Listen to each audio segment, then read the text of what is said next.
SPSR Nellore జిల్లా కలువాయి మండలంలో గ్రామ సచివాలయాల పనితీరుపై ప్రజలు తీవ్ర అసంతృప్తి వ్యక్తం చేస్తున్నారు. ప్రజలకు ప్రభుత్వ సేవలు అందించాల్సిన సచివాలయాలు ఉద్యోగుల లేమితో మూగబోయినట్టుగా మారాయని అర్జీదారులు ఆరోపిస్తున్నారు.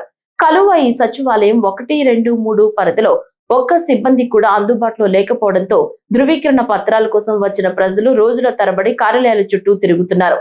సిబ్బంది అంతా సెన్సస్ విధుల్లో ఉన్నారని సమాచారం ఇచ్చినా ప్రజలకు కనీస సమాచారం అందించే పరిస్థితి కూడా లేకపోవడంపై ఆగ్రహం వ్యక్తమవుతుంది. మరోవైపు కార్యాలయాల్లో ఉద్యోగులు లేకపోయినా లైట్లు, ఫ్యాన్లు నిరంతరం ఆన్ లో ఉండటంపై కూడా విమర్శలు వెల్లువెత్తుతున్నాయి.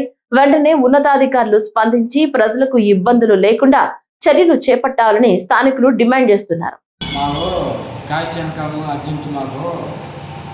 మాకు ఎవరు రెస్పాన్స్ మాకు ఇక్కడ సమాధానం చెప్పడం లేదు. మాకు కలకాల చదువుకో ఇబ్బందిగా ఉంది. ఇక్కడ మాకు రెస్పాన్స్ లేదు.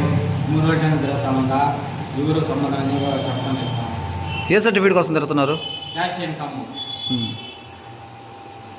3 రోజులు చెప్పలేరా? 3 రోజులు ఎవరు వ్యవస్థ ఎవరు లేవు. ఆ సమాధానం చెప్పలేదు.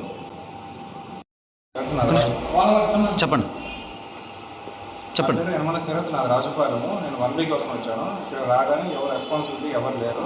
సచివాలయం వాళ్ళకి కాల్ చేస్తే వాళ్ళు సర్వేకి వెళ్ళామన్నారు. సర్వే అనేది విఆర్ఓ గారు పంచాయతీ సెక్రటరీ లెవెల్లో, విలేజ్ లెవెల్లో ఉంటుంది. కానీ ఇక్కడ కనీసం కంప్యూటర్ స్టాఫ్ కూడా, జూనియర్ అసిస్టెంట్ ఎంప్లాయీస్ కూడా ఇక్కడ ఎవరు లేరు. సచివాలయ వ్యవస్థ అంతా ఎలాగ ఉన్నదని ఇక్కడికి వచ్చిన ముందు చెప్పారు. నిన్న కూడా అలాగే ఉందంటే, మొన్న అలాగే ఉందంటే, ఇంత ముందు కూడా అలాగే ఉందంట. ఇప్పుడు యాక్చువల్లీ ఇప్పుడు టైం వచ్చేసి 10:54, ఆల్మోస్ట్ 11 అవుతుంది. రూమ్లో ఫ్యాన్లన్నీ అలాగే ఆన్ అయ్యి ఉన్నాయి. ఫ్యాన్లు తిరుగుతున్నాయి, లైట్స్ ఉన్నాయి. కానీ ఇక్కడ కనీసం ఒక వాచ్మెన్ అన్నా ఉన్నాయి. వీళ్ళు సమాధానం చెప్పినా వీళ్ళు ఇబ్బంది పడకుండా వెళ్ళేవాళ్ళు. కానీ ఇక్కడ ఎవ్వరు లేరు.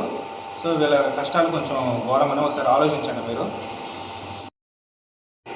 చెప్పండి కదా. మా చంద్రాత్మకులు 1 వీక్ కోసం బ్యాంకులు వచ్చింటే ఈ లోన్ క్లియర్ అయిపోతుందంటే, లోన్ కట్టించుకోవాలి, ఇల్లు తీసుకోవాలంటే 1 వీక్ కోసం 2 రోజుల నుంచి వస్తుంది.